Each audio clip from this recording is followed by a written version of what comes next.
Hello there, and welcome to episode 9 of the Website Mike show. I am your host, Website Mike, and we are going to be going through security today. Website security, yay. So put your hands in the air and get ready to learn about some really cool stuff. Because it's actually quite simple and straightforward, and the plugin that we're going to review and go through makes it just really simple and straightforward to set up website security. So again, we're going to be using the website that we've been building over the past 8 episodes prior to this one. It is a website for a psychologist in terms of like the pictures and the content being geared towards like that particular niche, whatever. But if you wanted it to be for a different type of business, you just change the pictures and whatnot and the colors and the text and end up with something very different. And so really when it comes to website building, website design, your imagination is kind of the limit, of course. And well, maybe not of course, but you can do like a lot, and every day more and more is becoming possible on websites. So that's what this show is about, and we're just starting slow. This is, again, episode 9, and I don't have the greatest connection here, so I really apologize for that if that's an issue. But okay, here we go. We're just going to dive in. So before we go straight into the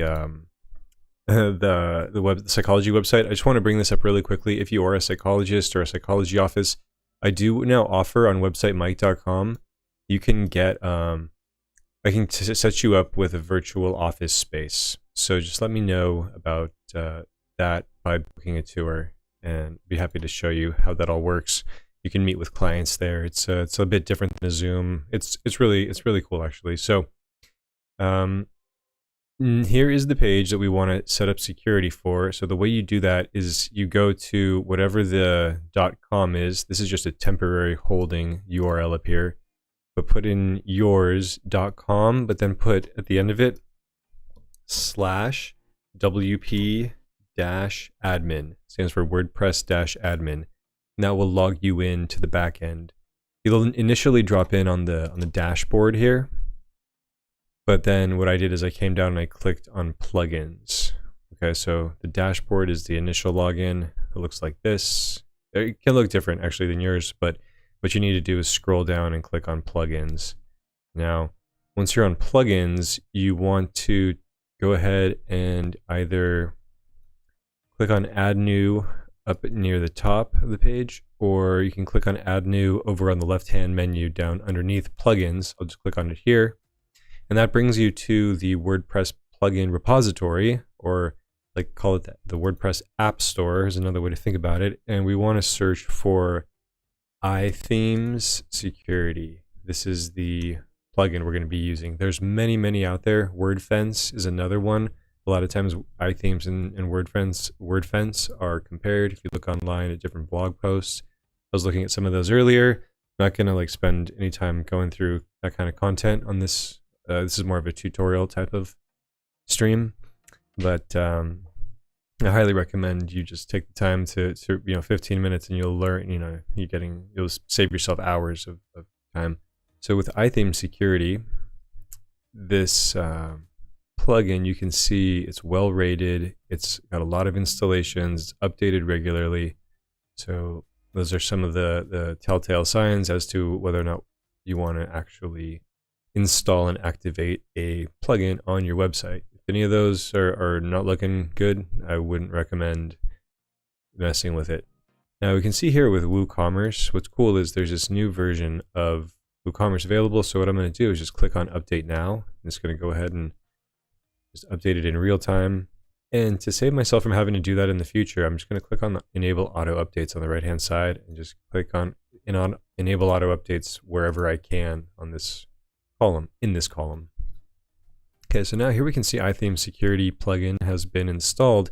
So the next step is to click on settings and just basically configure the app to your particular, specifications, or to your website, your preferences, whatever, however you want to call whatever configuring is.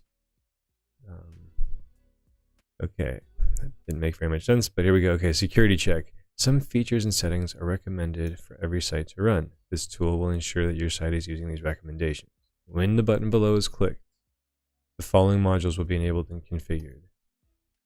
So this stuff here is part of a pro package. If you, or this particular, the identifying IP addresses and whatnot, the rest of this stuff, you can just click secure site and it's going to go ahead and run a check and do all that needs to be done. So redirect HTTP to HTTPS. Let's click on that top one. Yes. All right. Just took care of that. Now we're going to activate network brute force protection, and it's going to tell me anytime there's an issue, receiving updates about WordPress security marketing news. No. Let's see. It's thinking about it. Running a little slow here. On this little page. There we go. Okay. That's just some JavaScript probably running. Okay. Now we can hit close. And here we are in this settings panel of iTheme security. And you could click on view logs, and that will open in a new tab. That'll tell you all of the activity that's been logged on your site. You can contact support if you need to, the button to the right of that. You can see here at the top this we just call out about the new post types because we added an e-commerce plugin called WooCommerce. So suggesting that we check the settings of titles and meta page and sitemap. This is something we don't really need to do right now at all, so we're just going to pass on that. But something to be considered of later. So one thing to notice at the top here is the filters. There's this all filter with the 34, recommended 27, advanced 7. So one thing, you probably want to spend some time on the recommended. We're going to look at one of the advanced ones, but as you come through the recommended, each of these cards has, a really nice, clean explanation of what each of them is about. Like with a security check, ensure your site is using all these secure protocols and whatnot, features and settings. And so we already did that one. Now global settings, get rid of that, configure basic settings. So let's see what happens. Configure settings.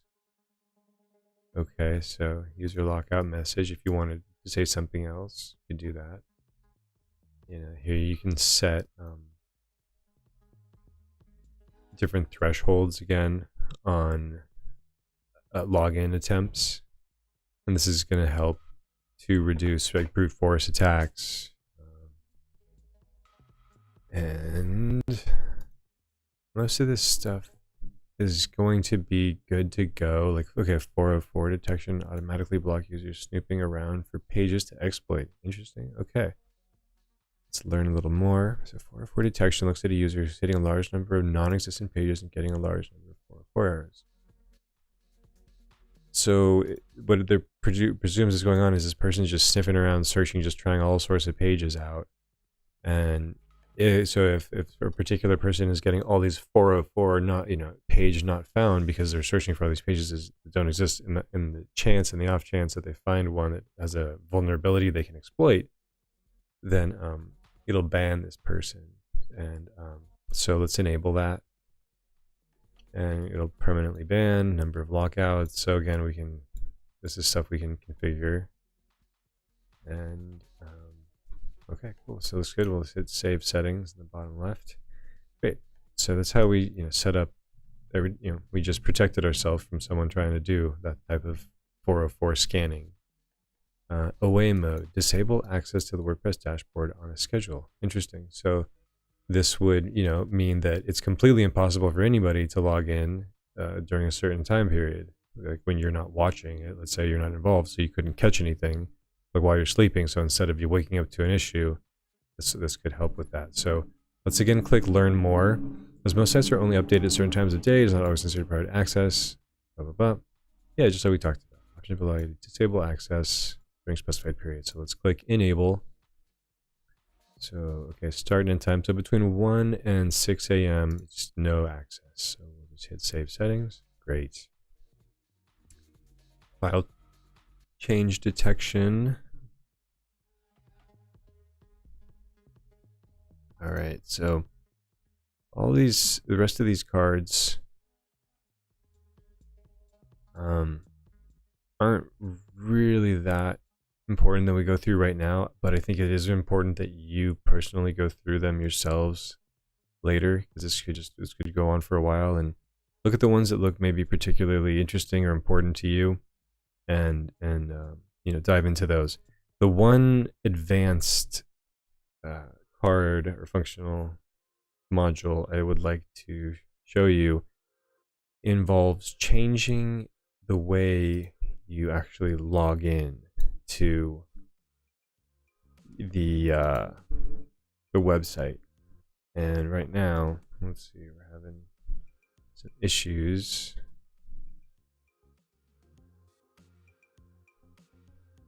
Trying to refresh this page.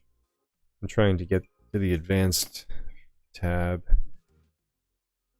Show you guys. Advanced, there we go. A really simple way of, so this right here called hide backend. This is called security through obscurity. It's kind of an easy way to think about it, is that we're just going to hide the login page by changing its name and preventing access to these other pages, to both of these login pages. And the cool thing is that you can call it whatever you want. So it's going to be pretty tough, and you can change it at any time too.